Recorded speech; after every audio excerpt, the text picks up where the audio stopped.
Kiedy pojawił się po pobycie w Emiratach, w uwięzieniu,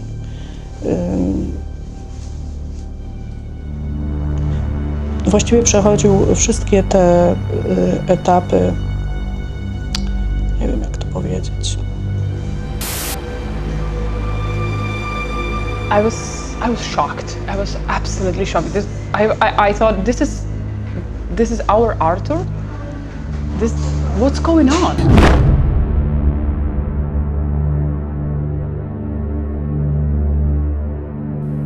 He was very brave to call us from prison. I've never had a call before from the Emirates from prison because it's a difficult thing to do.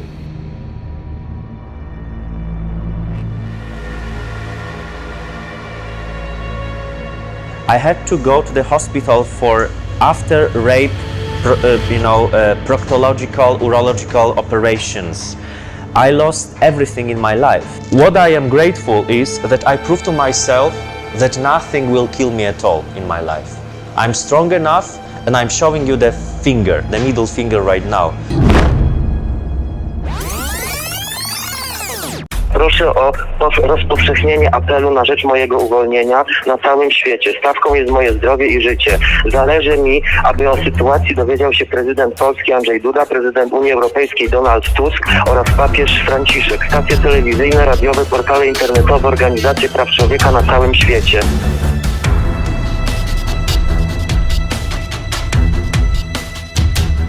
Kiedy zakochuje się w tobie książę, może to być początek baśni z 1001 nocy.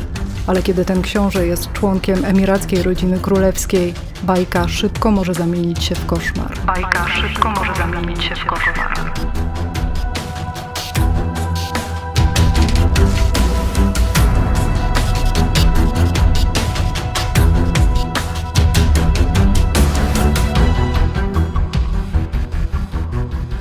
I've been one of the guys who promote the professional fitness business in this country. So I've been studying fitness management in United States, in Atlanta. And when I came back to Poland, I decided to open the advising company for investors. And we were building the fitness centers in Poland and also in Latvia. So it went very well. And I earned money to make my own fitness centers. I was very successful from money side, but completely fucked up as a person. He is a businessman. He developed a very big company, and his work forced him to travel around the world. So the thing he was traveling is something I would say very normal. But when I saw that situation with my mom is completely not good, my mother got very, very difficult cancer to be treated. So it was the time when I decided just stop everything. Of course, I could not because a lot of people, a lot of obligations, a lot of businesses to be done. So I started to sniff cocaine. And my doctors told you need to leave the country, you need to change the society because you will die soon yourself. I've been studying with one guy from Israel in Atlanta. And that guy, his name is Eliad, he had a friends in Emirates. And they told, we have very nice job there, it's beautiful sun non-stop, amazing weather, you go there, you earn money, you make money for your credits, for your debts here, because I had a lot of debt. And I went to Emirates, and first 6 months I was very successful there because I was creating the fitness projects for one of the Abu Dhabi Sheikh Son company. And at the same time I was the personal trainer. On the one party, Egyptian and Syrian guys from my company introduced me to one person. And that person was the son of the Sheikh of Abu Dhabi. The person who is having the biggest power in that country. Till now, Mohammed bin Zayed Al Nahyan. Zjednoczone Emiraty Arabskie są monarchią, którą rządzi szejk Mohammed bin Zayed Al Nahyan razem ze swoją rodziną. Należą do najbogatszych rodzin królewskich na świecie z koneksjami biznesowymi praktycznie w każdym zakątku globu. So I was the personal trainer of one of his son, and also I was doing the fitness project for one of his company in Abu Dhabi. And I didn't recognize that guy fallen in love with me. I was not interested in any relations. So it was very simple plan. 2 years contract, I make money, I treat myself very well, and I come to Poland, I give money back to the people, and I make new business. We were partying a lot there with the guy. I gave him nick Angel because he looked like Angel. We went once to Burj Khalifa in Dubai for party, one of very, let's say, big persona party in Dubai. And there was like 100 people. And what was shocking me was the situation when between the guys, small like 10, 11 years old girls were serving cocaine on the like silver, steel plates.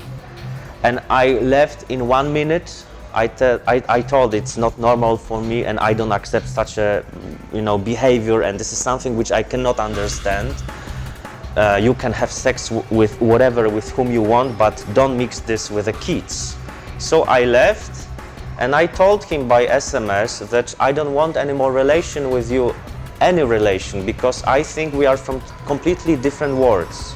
I started to go back from our friendship. I didn't want to see him, I didn't want to talk to him, but at the same time I had to work for his company, so it was quite difficult. And I recognized that he started to follow me. For example, when I was leaving the office, he was waiting in his car, and he wanted me to make him training, his personal training. So it was very difficult for me, and I decided to leave. I got offer from London to run the fitness projects next to Covent Garden. And on his birthday in April 2017, I said, okay, I got the offer, I'm leaving for 3 months. And he told that he will not allow me to leave the country because either he will put me to the jail or he will kill me. To był moment zwrotny w życiu Artura. Wiedział, że nie jest we własnym kraju i że w Emiratach wszystko działa inaczej. Uświadomił sobie, że jest kimś więcej niż tylko trenerem personalnym księcia. I'm too important person for him, and he is not able even to exist without me. I remember I showed this message to my Polish girlfriend. She was living in Dubai. She still lives in Dubai. And she said, he's crazy, you need to do something. Po groźbach ze strony księcia, Artur musiał jak najszybciej opuścić Emiraty. April 30th, 2017, I was planning to take the flight. I gave my bag at the airport, and because I was the resident in Dubai, so I could, check in through some self-check-in kiosk. And when I put my passport to this machine, they blocked me. It was like strange, signal somewhere in this air, and crazy red lights. The immigration officer came to me, and he told that he's inviting me to his office. They checked the last name, and they told that in the system they have written that I need to go back home and think about my behavior. And I had never such a situation. I thought, okay, maybe there is some crazy reality show, recording here or so. He told, no, I don't want to discuss with you even. You have to go back home and think about your behavior. But you cannot take your bag within 2 next days. So I called my girlfriend, she came to the airport, and we went to fitness center. I said, I need to, just remove the stress because it's crazy. It's like, Andy Warhol movie or so.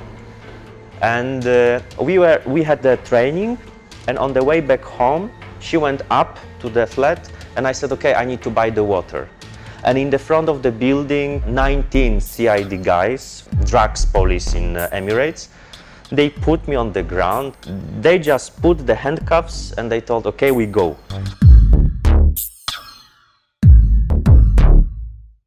Tego samego dnia Artur został aresztowany. Emirackie prawo antynarkotykowe jest bardzo restrykcyjne, a kary wysokie. Za przemyt narkotyków grozi kara śmierci. So they took the urine, they took my hairs, they took also my blood, and they took, in 3 weeks we're gonna have results, so you stay in arrest.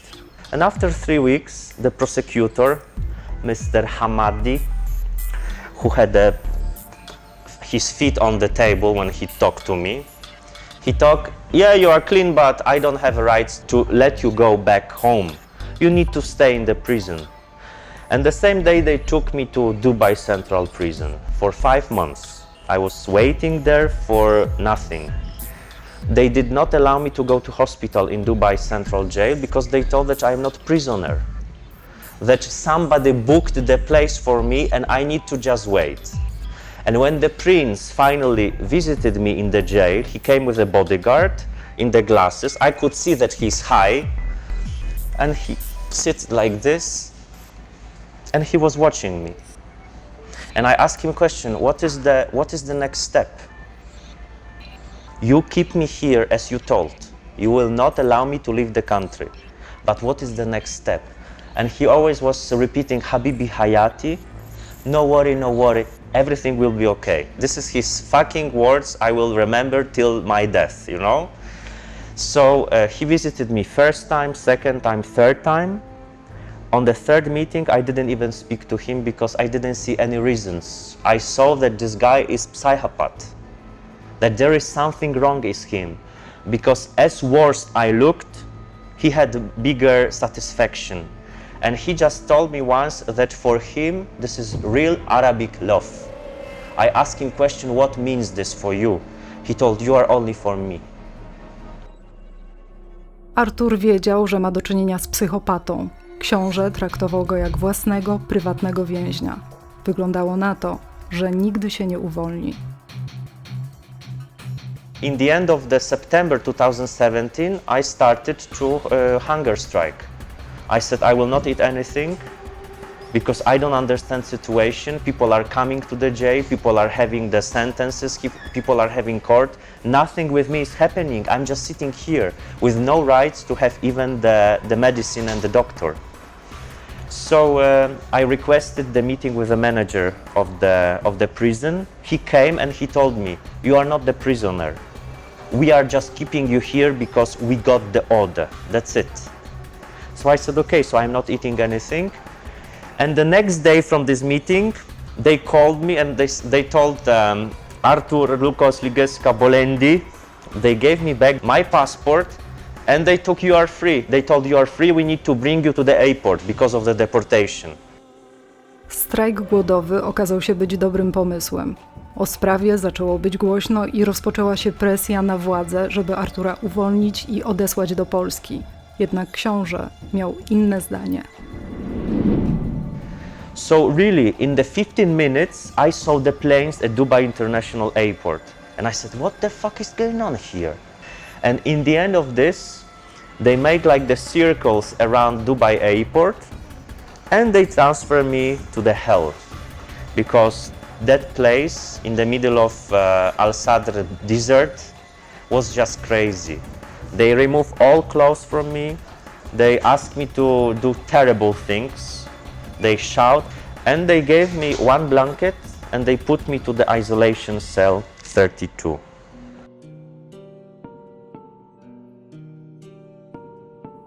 Artur myślał, że piekło skończyło się po wyjściu z więzienia Al-Awir. Nie mógł bardziej się mylić. O tym, czym jest prawdziwe piekło, miał się dopiero przekonać.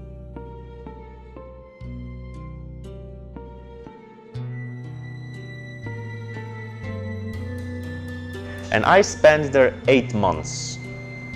They transferred me to Abu Dhabi jail October 1st. October 29th I had a birthday. So this crazy motherfucker came to my cell with a Starbucks 2 coffees and birthday cake. And he told me sentence, you remember I told you when we were celebrating my birthday, his birthday, that we are going to be together on your birthday too. 2 days before they got arrested me, he sent me the movie. He's driving his Bentley and there is written Art, I love you and beautiful songs, you know.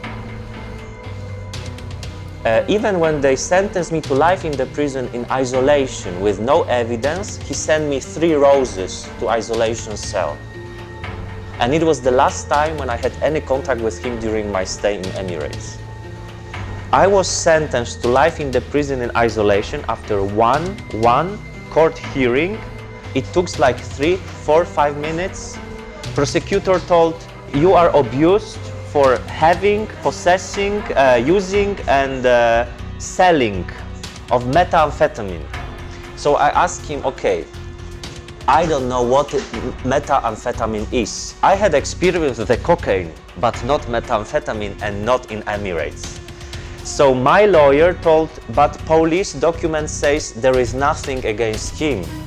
And my lawyer asked the court to cancel all this, case. So court told, okay, I'm gonna give the sentence in the 3 weeks from now. We came to the court again after 3 weeks. They kept me 8 hours in the basement. I had a steel metal here chain on my feet and also handcuffs. And the lift has been broken, out of service, so I had to walk 500 stairs to the federal court.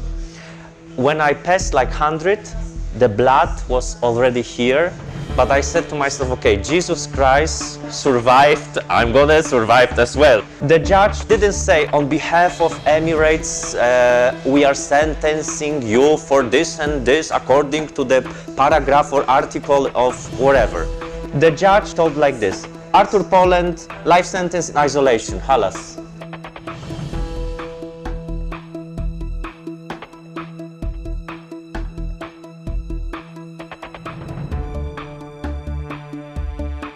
Artur nie był naiwny.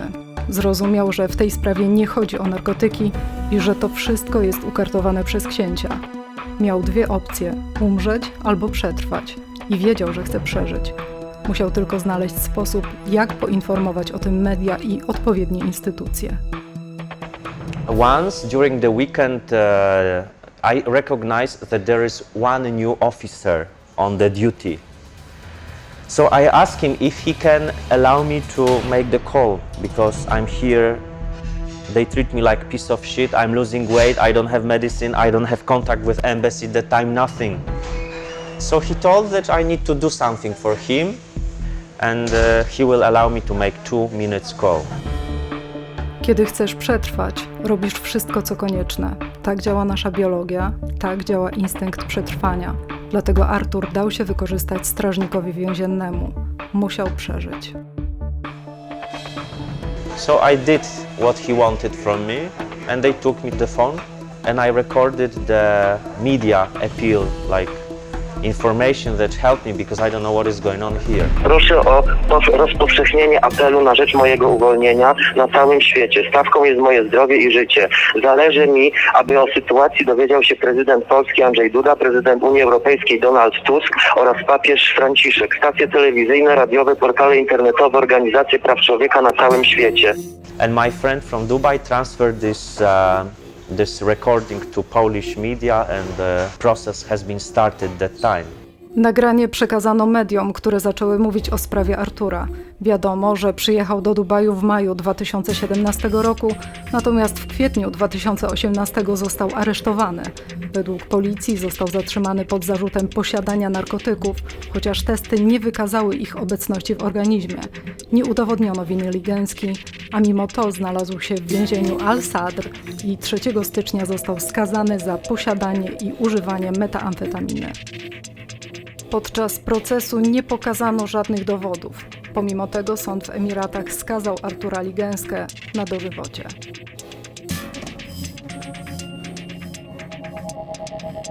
Europarlament helped me a lot with Polish Euro deputies. Also, a lot of institutions, they started to attack, the Emirates like crazy. when they sentenced me to life sentence, I recorded again the information that please help me. 3 stycznia zostałem wezwany przez Sąd Federalny w Abu Dhabi, by usłyszeć z prokuratury zarzut w związku z narkotykami. Chodzi o posiadanie i używanie metamfetaminy. Oskarżenie nie wskazało żadnych dowodów, żadnej ewidencji, nie powołano też żadnych świadków ku temu. Obrona w oparciu o dokumenty policji potwierdziła brak narkotyków zarówno w moim organizmie, jak przy mnie. Jednocześnie wskazując na niejasności w śledztwie, zwróciła się do sądu o odrzucenie wniosku w całości. Sąd po trwającej około 10 minut sesji rozprawę zamknął i ogłosił wyrok 28 stycznia. Wszedłem na salę pełen optymizmu, pomyślałem, że za chwileczkę będę wolny. No niestety, po 5 sekundach usłyszałem tylko i wyłącznie dosłownie 2 słowa od sędziego. Artur, dożywocie. Embassy was involved very much in all this situation. They were visiting me like every week. So even we didn't meet in regular embassy room, just in the manager office. And manager of the prison in Al Sadr in Abu Dhabi, he recognized what is going on with me. He told to us there is nothing against him in the papers. And he told if the appeal will not be successful for me, they will try to help me somehow. Time was passing and they see what the fuck is going on in this case. There is no movement, there is no improvement, there is nothing. Sprawa Artura stała się głośna nie tylko w Polsce. Dzięki Elżbiecie Łukacijewskiej, polskiej europarlamentarzystce, kwestię uwolnienia Polaka podniesiono na forum unijnym. Stała się również przedmiotem rozmowy między polskim ministrem spraw zagranicznych a jego emirackim odpowiednikiem. To spowodowało międzynarodową presję na Emiraty. Sytuacja stała się niekomfortowa i problematyczna. Książę prawdopodobnie nigdy nie spodziewał się, że Artur jest w stanie zaangażować uwagę prawie całego świata. Polski minister spraw zagranicznych i polska ambasada w Emiratach zaangażowały się w uwolnienie Polaka. Pomimo trudnej sytuacji, Artur nie tracił nadziei. The manager of the prison opened my isolation and he told that I am free. I start to shout. I said, "Why are you joking from me? Why you are laughing about me? You know?" It was like I could not even believe that such a situation is happening. Because, you know, after 8 months, I didn't see sun, I didn't see air, I didn't see any people. Only embassy, once per week, 15 minutes. They completely, blocked me from everything. Artur wyleciał do Emiratów 24 października 2017 roku. Do więzienia trafił 30 kwietnia 2018, natomiast uwolniono go 9 maja 2019 roku. 14 maja tego samego roku wrócił do Polski.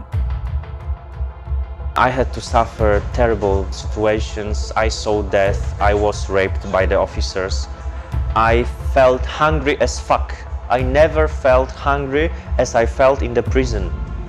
I saw really torture. I saw the people kept in isolation cells with no food, with no water.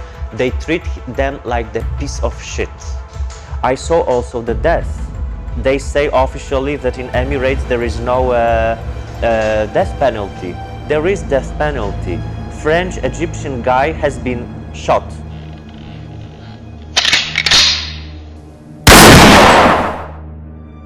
They thought that he's like some kind of, terrorism connected person. But that guy did not speak Arabic, did not speak English. He was shouting behind the wall because our isolation cells were dividing by 11 meters. He asked me in French, "I know you are Polish, do you speak French?" I speak a little bit French because I had a French in high school. And he told me he doesn't understand what the fuck is going on here. They were visiting him every fucking day, crushing his penis, his male organs, because they told that he's liar and he doesn't speak Arabic, he's Egyptian Omar, not French, Jean-Franc Véro, as he used to speak. And I could understand his situation because they did not allow him to speak to the embassy, they did not allow him to even get translator, interpreter to explain his word. He was not idiot. He was not, sadomasochism guy to allow to be treated like an animal, 3 months, handcuffs like this, behind. When they were giving him food, he had to eat from the floor. And they were laughing. I see there is a lot of British guys, British people in the prisons, and government is doing nothing because they are afraid to make the diplomatic relation worse. Matthew Hedge, który był przetrzymywany w Emiratach, oskarża swój własny kraj, Wielką Brytanię, że przedkłada biznes nad dobro obywateli. Opowiada, że był przetrzymywany w strasznych warunkach przez 7 miesięcy bez żadnego wsparcia ze strony brytyjskich władz. Oprócz niego 2 innych obywateli brytyjskich spotkało się z tym samym brakiem zainteresowania. Czy dzieje się tak ze względu na duże zaangażowanie emirackiego kapitału w Wielkiej Brytanii? So on that weekend, that was the second or third time I had suicidal thoughts, because I was expecting to, go to jail and we'll try and find a way through this, but instead I was back in the same cell. And when you say you had suicidal thoughts, what exactly did you mean? So that last time I was having quite bad panic attacks, and I felt I was choking. I couldn't breathe, and in that night I dreamt that I was hanging myself in the cell. That wasn't good. Innym przykładem fałszywego oskarżenia jest sprawa Andy Neala. Ten były żołnierz był przetrzymywany w Dubaju również pod zarzutem posiadania narkotyków. Przeprowadził się tam z żoną i 2 dzieci w roku 2015. Wcześniej służył w armii przez 24 lata, a następnie zdecydował się założyć firmę szkolącą psy. W październiku 2018 roku został oskarżony o posiadanie narkotyków i aresztowany. Spędził ponad rok w więzieniu w Dubaju. Being detained for the last 140 days, 4.5 months without charge, I would have thought that the Dubai prosecutors would have released me after all allegations of being involved in this case were removed and statements to that effect were signed. I just want to go home to the United Kingdom to be with family and friends. I want to thank everybody who is helping me and my family during this horrible time. I hope that the government in the United Kingdom can intervene and get me back to loved ones as soon as possible. Please. Over the past 11 years, we've dealt with in excess of 10,000 cases of British nationals and foreign nationals being unfairly detained abroad in the UAE. On an average week, we probably get around 50 to 100 inquiries from people who are facing legal problems in the UAE. There is a lot of people that are sitting and saying, we don't know why we are here, but we don't have any help. I told to the guys from isolation when I was leaving, I will remember you guys. There is one of the human rights activists, Ahmed Mansour. He's kept in isolation for 10 years because he was brave enough to say to the Sheikh that in his country there is no any human rights. I had a chance to shout with Ahmed through the wall or through the door. And Ahmed Mansour is the person I was talking about a lot in one of the chapters of my book, because I promised him to make him free again. And he's kept in isolation because he cannot even talk to the other people about his ideology. When the officers were leaving isolation after 10 or 11 p.m., we used this, time for shouting, because it's like dogs and dogs in the small rooms, So to check if you are still okay here, you need to do something. So we were shouting through the walls or through the doors. Sometimes it works. Sometimes we could change, some kind of thoughts, and we could still realize that there is a live person, right? Very smart person. He got the Nobel Prize for Human Rights in 2015, and when he came from Geneva to Emirates, they put the ban travel on him, they took his passport, and halas! In Europe, they told you are brave, Thank you very much for fighting for human rights. And his country, his own sheikh, put him to the prison. Sometimes they took me to the phone. Instead of calling my family in Poland, I was calling his wife, Nadia. She's Moroccan, French woman living in Ajman in Emirates. And we were speaking French, just she wanted to know if he's still alive or not. Pomimo trudnych więziennych doświadczeń, Artur nie zapomniał o kolegach z celi. Udało mu się powiadomić organizacje zajmujące się obroną praw człowieka oraz media o sytuacji niektórych z nich. He was very brave to call us from prison. I've never had a call before from the Emirates from prison because it's a difficult thing to do. But somehow he managed to get my phone number, which Ahmed had memorized after a couple of years in prison, and call me to let me know that Ahmed was on hunger strike.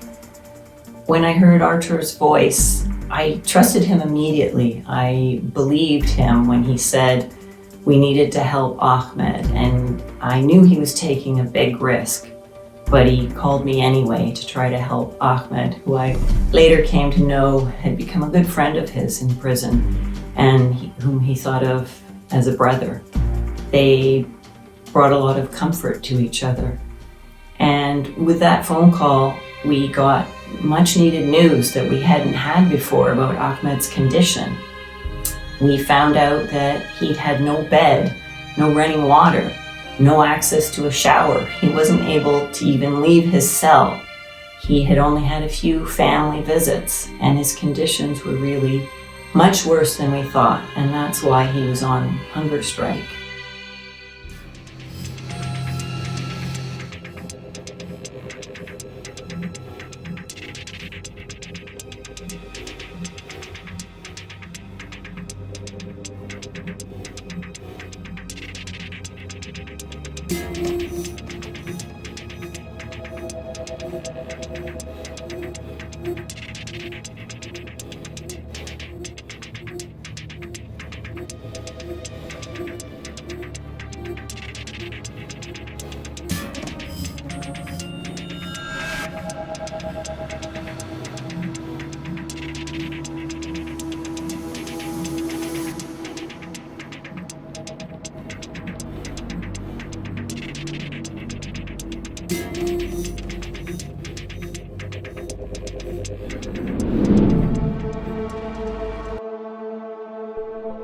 Po uwolnieniu Ligęska zaczął walkę o sprawiedliwość. Stracił 13 miesięcy życia, pieniądze i zdrowie. May 9th, I requested to some kind of, documents. Based on what? I have no any papers. Nothing has been given to me and to embassy after life sentencing me, even when they make me free. I had no even number of prisoner.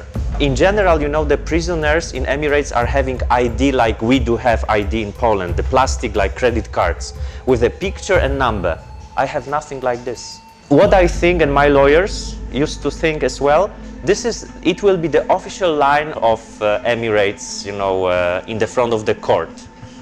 We don't know this guy, he never was our prisoner. Show me the number. Artur nigdy nie został oficjalnie uznany za więźnia. Nie otrzymał żadnego więziennego numeru. Nie istniała żadna podstawa prawna do jego uwięzienia. Był raczej gościem księcia, ale zamiast hotelu dostał celę. Ambassador behaves like not man. He didn't accept my letter. His assistant was calling me to say that, yes, we are very sorry, but you need to send this letter directly to Abu Dhabi. So I sent the direct letter to Abu Dhabi, and I got confirmation that office of Sheikh Mohammed bin Zayed got this, but till now there is no answer. I'm still expecting the meeting, because I told in one of the Polish TV interview, this is not final of the story. Final of the story will be when I will sit and we're gonna discuss what has happened. I lost 8 months in my life sitting alone in 4 square meters cell, which is disaster. And it was not Congo in Africa, it was Emirates and it was country, they called themselves modern country, right? So this is just hypocrisy and that's it. They are just saying that embassy is not for this. So I want to talk to the person who is from this. Yes, that's it, very simple. I need these papers to Polish banks, to Polish courts. I had a lot of credits, I had a lot of, obligations, but till now I have nothing. Ligęska zaczął spłacać najbardziej pilne długi. Miał nadzieję, że uda mu się zwrócić pieniądze wierzycielom. Zawarł z nimi ugodę i zaczął spłatę od 2 pierwszych osób, Bożeny i Moniki. Miał je spłacić do końca 2018 roku. Udało mu się wysłać pierwszą część w marcu 2018, miesiąc przed uwięzieniem. Wtedy wszystko się zmieniło. I lost everything in my life. I went to Emirates to earn money, to give debts in Poland. Right now I am bankrupt. Last month I declared officially by the permission of the Economic Court the bankruptcy. Byliśmy umówieni na kolejne rozmowy już bezpośrednio po przylocie pana Artura Ligęski do Polski. No i kiedy przyleciał, doszło do tego, że oczywiście wymieniliśmy się stosownymi dokumentami, rozpoczęliśmy przygotowania sprawy Upadłość. Miłość powinna być piękna i wspaniała, inspirować i budzić motyle w brzuchu. Powinna dawać energię do działania, powodować zachowania jak z filmów romantycznych. Radość, dobre fluidy, poczucie szczęścia. Ale jest również ciemna, toksyczna strona miłości, która zostawia za sobą ofiary. Czasem zabija. Wtedy zadajesz sobie pytanie, dlaczego? Why somebody allow to rape me, to make my life completely fucked up and to keep me in such a situation so long? I will not allow anybody to say that this is the final, the finish. It's okay, you are free, halas. It's not halas anymore. And this is not fake news. This is real story. Because they are surprised that I'm still saying what is going on there and what has happened there. And I'm saying to each TV, I published the book because making the memory in the prison was the only way to keep me alive. I want justice, that's it. Really. Człowiek, który był uwięziony przez tyle miesięcy w poczuciu bezradności, który nie mógł wpłynąć na tą sytuację, której doświadczał, po wyjściu ma chyba taką potrzebę, żeby wykrzyczeć całemu światu o tym, jak wielkiej krzywdy doświadczył. Myślę, że to jest głównym powodem tego, że pan Artur tak dużo mówi o swoim uwięzieniu. Z tego wynikają pewnie też takie potrzeby, żeby innym ludziom też pomóc. I have to go to the hospital for after rape, proctological, urological operations. And actually my doctor says you cannot work till you will not get, healed and your health will be back on track. You cannot work at all. As my psychiatrist told, that person is a maniacal psycho. Psychopaci pewnie. So even he was not able to recognize properly what he did for me. He wanted to keep me for himself, and it's happened. So when I was sitting after this, life sentence information in my isolation, I said, okay, he proved that he has the power. He proved that he can do everything with me what he wants. And he proved that he doesn't want to kill me because he could make the death penalty for me and then halas. But he didn't. He did everything what he wanted, and probably it was the finish, the final step of his work. He proved that I am for him, and that's it, right? What I think is that guy, he didn't expect that I will be so strong. When I came back to Poland, I sent him WhatsApp message. Thank you very much for making my life hell. But what I am grateful is that I proved to myself that nothing will kill me at all in my life. I'm strong enough and I'm showing you the finger, the middle finger right now. Powrót do Polski nie był końcem tej tragicznej historii. Artur zaczął mieć problemy psychiczne. Przyjęto go do szpitala wojskowego, gdzie leczeni są żołnierze wracający z wojen, którzy przeżyli straszne sytuacje. Stracił zęby. Brutalne więzienne gwałty również odcisnęły swoje piętno. Musiał się poddać bardzo bolesnym operacjom. Zdiagnozowano u niego PTSD, zespół stresu pourazowego, który uaktywnił się po pobycie w więzieniu. Stan psychiczny Artura był bardzo zły. Jego umysł próbował radzić sobie z rzeczywistością, wymazując niektóre wspomnienia. Dlatego w filmie praktycznie cały czas mówi o 2017 zamiast 2018 roku, jak gdyby 2018 w ogóle nie istniał. To typowe zachowanie dla cierpiących na PTSD, czyli zespół stresu pourazowego. Psychopatyczne zachowanie księcia nie skończyło się po wyjeździe Artura z Emiratów. Nadal wysyła mu wiadomości i próbuje utrzymywać kontakt, jak gdyby nie rozumiał, co zrobił Arturowi i jak bardzo zniszczył mu życie. Psychopaci nigdy nie widzą siebie jako drapieżników. Mogą zabić, ale zawsze będą mówić, że to była wina ofiary. Mają zaburzone postrzeganie świata. Dzisiejsze życie Artura nie jest łatwe. Ma problemy ze znalezieniem pracy w Polsce i spotyka się z nienawiścią, która nasiliła się po wydaniu książki z jego wspomnieniami z więzienia. Hejterzy nie wierzą w tę historię. Nie wierzą, że był w emirackim więzieniu, pomimo twardych dowodów, które udostępnił publicznie. Obecnie pracuje na budowie. Jest pracownikiem fizycznym pomimo braku pozwolenia od lekarza ze względu na problemy zdrowotne. Został odrzucony przez środowisko fitnessowe i nikt nie chce go zatrudnić w wyuczonym zawodzie. Ale Artur się nie poddaje. Zdecydował się zmienić swoje życie i rozpoczął studia na Wydziale Dziennikarstwa i Nowych Mediów na Uniwersytecie w Warszawie.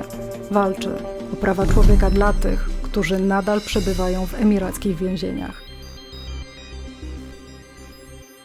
Twórcy filmu są wdzięczni wszystkim, którzy zgodzili się udzielić wywiadu. Otrzymaliśmy dużo odmów, ponieważ sporo osób nie chce identyfikować się z tą sprawą. Czy boją się emirackiej zemsty? Czy brak im odwagi, żeby stanąć twarzą w twarz z hejterami? Nie wierzą, że to wydarzyło się naprawdę?